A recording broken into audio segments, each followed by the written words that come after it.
Iniciamos en la zona colonial, donde el gobierno invertirá alrededor de 5.000 millones de pesos en la continuación de la rehabilitación de esa zona, con la intervención de las principales calles de esa zona turística del Distrito Nacional, para impulsar el turismo.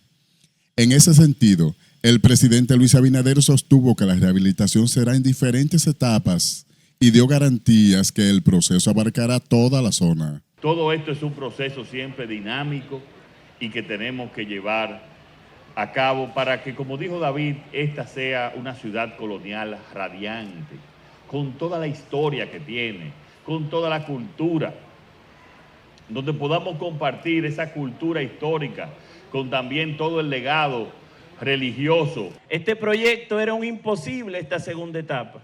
La primera etapa se hizo sin coordinar con las juntas de vecinos. Y hoy están las 13 juntas de vecinos de Ciudad Colonial y habló el presidente en una muestra clara de unidad, de respeto, de colaboración y sobre todo de transparencia.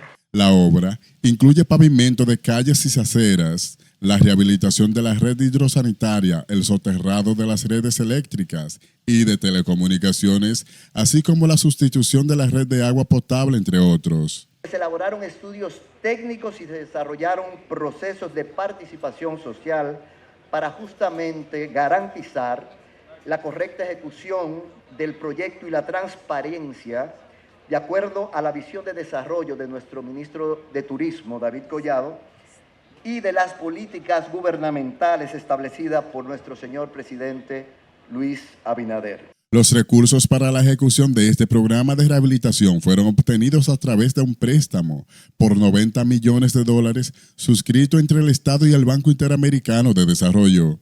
Como parte de las actividades desarrolladas por el gobernante en la importante zona turística de la capital, Abinader encabezó el lanzamiento del programa Turizoneando. El gobierno iniciará la primera etapa de intervención del Hospital Salvador Begotier, priorizando la solución del sistema eléctrico, trabajo que deberá estar listo en los próximos 2 meses. La inversión inicial será de $200 millones hasta diciembre, fecha en la que se espera haber concluido la primera parte. En el día de hoy, con el Colegio Médico, el director del hospital, el doctor Mario Lama, ya se llegaron los acuerdos del equipamiento que se va a estar realizando y las mejorías estructurales, como el caso de la energía. Ya esos puntos se acordaron, cuáles equipos se van a comprar. Hay una inversión para este plazo hasta diciembre de $200 millones. Los equipos que vienen antes de comenzar el año son los siguientes: 2 brazos en C, un equipo de laparoscopía, 10 electrocauterios, 15 aspiradores, equipo de litotrice para urología, instalación en equipos de rayos X. El ministro de Salud Pública, Daniel Rivera, el director del Servicio Nacional de Salud, Mario Lama, el Colegio Médico y autoridades del Salvador Begotier debatieron en la mesa del diálogo otros aspectos necesarios para el centro. También se está discutiendo las nuevas 1.000 plazas que el presidente de la República autorizó, la metodología de cómo se va a implementar esas plazas. Se han tocado otros puntos como los puntos de las pensiones que se están tratando en estos momentos. El Colegio Médico destacó la importancia de los avances, sin embargo, señaló otros puntos que considera que deberán ser tomados en cuenta. Quedamos satisfechos con lo que se informó. El doctor Severino, el director, así lo confirmaron. Falta ahora porque se tome en cuenta el hospital Aybar, el Villini, que aunque se inauguró, todavía no está ingresando a nadie, el hospital Musa de San Pedro de Macorís, que llamó a huelga. Los médicos del Salvador Begotier habían paralizado las labores por falta de insumos médicos y en demanda de acondicionamiento del hospital, cuya deuda superior ascendía a más de $60 millones, que según su director ya han empezado a pagar. Aunque no se ha especificado en qué consistirá la segunda etapa de intervención del hospital, iniciará en enero de 2023. Las enfermedades mentales han tenido un fuerte impacto en las relaciones familiares de los dominicanos y aunque no se conocen estadísticas claras sobre el número de afectados que la padecen, especialistas y entidades que trabajan el tema afirman que la mayoría de personas que acuden a consulta es por depresión, ansiedad y conflictos. Según reportes del propio Ministerio de Salud Pública, la enfermedad presenta un aumento tras la pandemia. Y los porcentajes son aproximados, ¿verdad? Por ejemplo, en problemas de ansiedad tuvimos cerca de un 30%, perdón, un 39%, problemas de depresión alrededor de 30%, y los casos de los trastornos de sueño también tuvieron un poco alto. Existen enfermedades sociales como por ejemplo la discriminación. Que si a ti te discriminan como mujer, ¿cómo tú vas a desarrollar un cuadro de salud mental? No lo vas a tener nunca. Entre las consecuencias de los trastornos mentales están los conflictos familiares, pérdida del trabajo y en algunos de los casos suicidio. Se está hablando que los principales problemas que se está viendo corresponden a las personas jóvenes. En el caso de los suicidios, problemas de depresión, de ansiedad. Aquí en nuestros espacios del Instituto de Salud Mental nosotros vemos muchos problemas familiares, problemas de pareja, problemas de niños y niñas de edad muy temprana con necesidades especiales. Pocos son los centros que se dedican a tratar los trastornos mentales, especialmente en niños y adolescentes. Cada 10 consultas, al menos 7 son problemas de familia, y de esto bastantes son también problemas de infantiles y vinculados a las relaciones con los adolescentes. Y inclusive en este espacio ya nosotros abrimos un programa para niños con necesidades especiales por la alta demanda de las personas que requieren un espacio. El Día Mundial de la Salud Mental el pasado lunes se conmemoró con diversas actividades, entre ellas la apertura de un nuevo centro del Instituto de Salud Mental y Telepsicología en la Avenida Independencia y un acto en el Ministerio de Salud. Industriales y empresarios aseguran que el costo de generación y pérdida de electricidad deben ser los puntos fundamentales que la nueva presidenta del gabinete, Raquel Peña, deberá someter a revisión. El presidente de la Asociación de Industrias de la República Dominicana, Celso Juan Marrancini, cree que con la vicepresidenta al frente, el sector recibirá el impulso que tanto necesita. Es una señal muy positiva y esperemos que el gabinete logre integrar medidas que vayan a acelerar el mejoramiento de la gestión en la distribución y en la comercialización, que ayuden a ir reduciendo hasta eliminar el déficit generado por ese sector. Pero este hombre de negocios advierte a Raquel sobre la necesidad de diversificar la matriz energética y la proyectada escasez del gas natural. Hay un reto muy grande con el costo del gas natural, el costo de las energías, la matriz energética, todo eso hay que verlo, pero yo creo que con el esfuerzo público-privado, que es lo que se busca aquí ahora con esta designación para unir los esfuerzos del público, los esfuerzos de los generadores, los distribuidores y el Estado dominicano, pues yo creo que tendremos mejores resultados.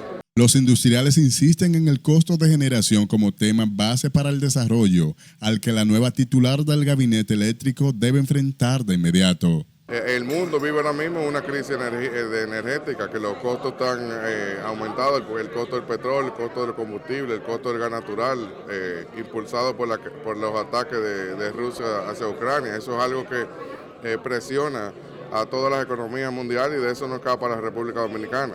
Entonces realmente de eso no lo podemos controlar, eso todo viene importado. Lo que sí podemos mejorar es la gestión y en la comercialización y la distribución, reducir las pérdidas para precisamente contrarrestar los efectos de los aumentos de los combustibles.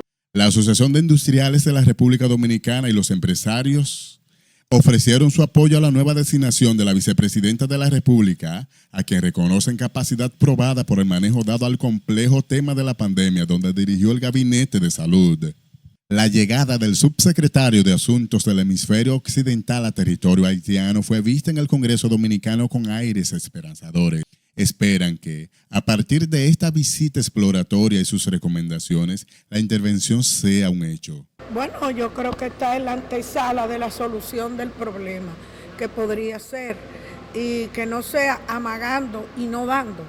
Antes de llevar una acción militar, un corredor humanitario, de llevar tropas, de que la OEA y la ONU aborden el tema, si no lo hacen con un consenso de lo político y del sector empresarial, eso no va a tener el apoyo del pueblo. Indudablemente que ojalá Estados Unidos entienda que no solamente yendo ahí para hacer lo que hicieron hace unos cuantos años, sino que realmente sea para enfrentar la delincuencia que prevalece en ese país. La llegada de la delegación interinstitucional a territorio haitiano se produce después de que el pasado 7 de octubre el primer ministro Ariel Henry solicitara a la ONU asistencia militar para hacer frente a la grave crisis que vive la empobrecida nación. Tenemos que prestarle mucha atención a lo que está sucediendo en nuestro vecino país.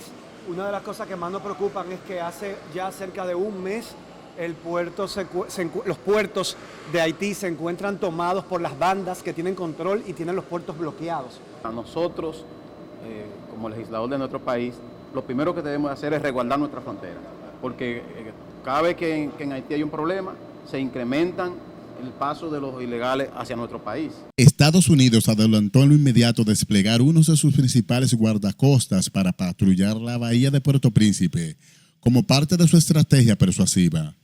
El representante del secretario general de la Organización de las Naciones Unidas en República Dominicana, Mauricio Ramírez Villegas, aseguró este jueves que la intervención en Haití para controlar las bandas criminales que agudizan la crisis de violencia no puede ser de paz, sino una alianza entre países interesados en establecer el orden y la institucionalidad en esa nación. En ese sentido afirmó que se ha fortalecido la fuente de financiamiento para la policía haitiana y la vigilancia del flujo de armas. Sabemos que hay, obviamente, detrás de todo esto, intereses y flujos de recursos, de dinero, que obedecen a otros intereses. De su lado, el diputado PRMista por Dajabón, Darío Zapata, abogó por el cumplimiento riguroso de la ley de migración ante la alegada invasión pacífica de haitianos que aseguró existe en la República Dominicana.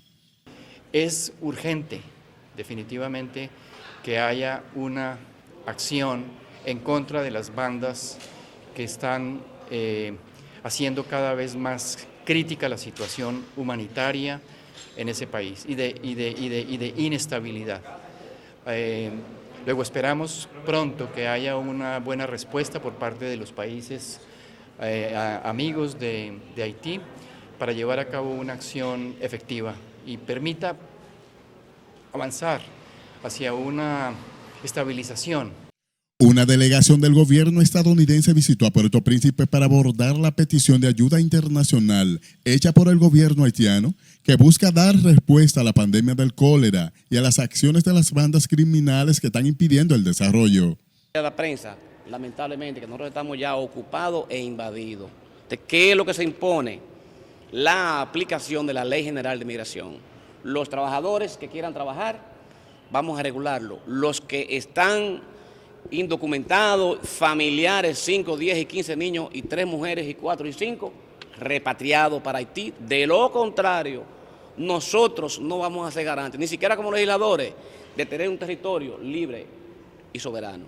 Mientras que el embajador dominicano ante la ONU, José Blanco, afirmó que ese organismo internacional podría el próximo lunes presentar las opciones viales para abordar el tema haitiano.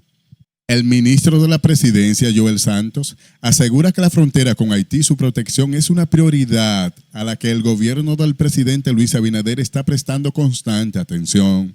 Nosotros, por supuesto, tenemos que fortalecer nuestra seguridad en la frontera y por eso el presidente de la República ha anunciado una inversión en helicópteros, por ejemplo, que puedan fortalecer lo que es la vigilancia, sobre todo el tema de la frontera.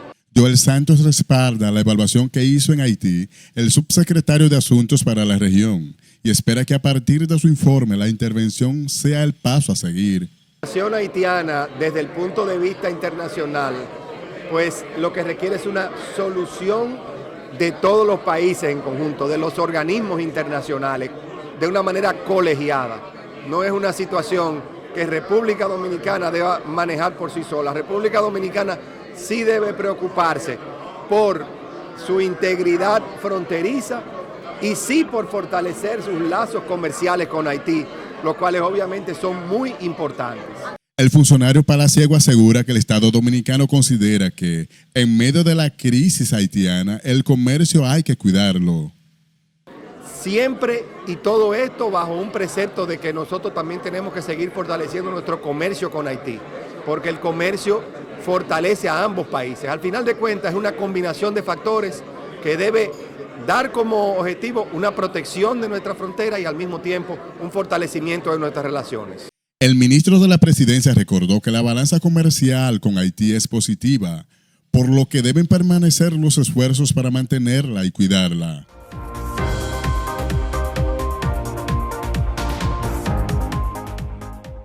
En nuestro resumen internacional, con un llamado a la unidad nacional inició su agenda en Haití, el subsecretario de Estado de Asuntos del Hemisferio Occidental, Brian Scholz, quien pidió a los líderes políticos y sociales dejar de lado sus diferencias y emprender el camino de una paz duradera en el empobrecido país. Scholz considera de urgencia enfrentar la pandemia del cólera y el bloqueo de combustibles que están obstaculizando la respuesta humanitaria y la necesidad de un consenso nacional para la formación de un gobierno de transición que organice elecciones creíbles. Durante la visita de 48 horas del enviado estadounidense en Haití, se destaca su reunión con el primer ministro Ariel Henry, 2 miembros de la Oficina de Supervisión del Acuerdo de Montana y el presidente electo de ese acuerdo, líderes del sector privado y grupos de la sociedad civil. Los cerca de 20 muertos por el brote de cólera y más de 30 casos confirmados en Haití ha generado preocupación en la Organización Mundial de la Salud que, de acuerdo al reporte del Departamento de Epidemiología del país, hay otros 266 casos sospechosos que podría aumentar las cifras de infectados. Al menos 2 muertos, 2 agentes policiales heridos y 23 civiles detenidos tras el estallido de fuertes disturbios entre palestinos y la policía israelí en barrios de Jerusalén poblados por árabes, luego que los manifestantes arrojaran piedras, bombas molotov, fuegos artificiales, quemaron neumáticos y contenedores de basuras en las calles. El portavoz del Kremlin anunció este jueves el arresto de supuestos saboteadores que intentaron perpetrar un atentado contra el gasoducto que se extiende entre Rusia y Turquía, por el que llega gas a países europeos. Este ha sido su resumen semanal de noticias con Juan Laurencio.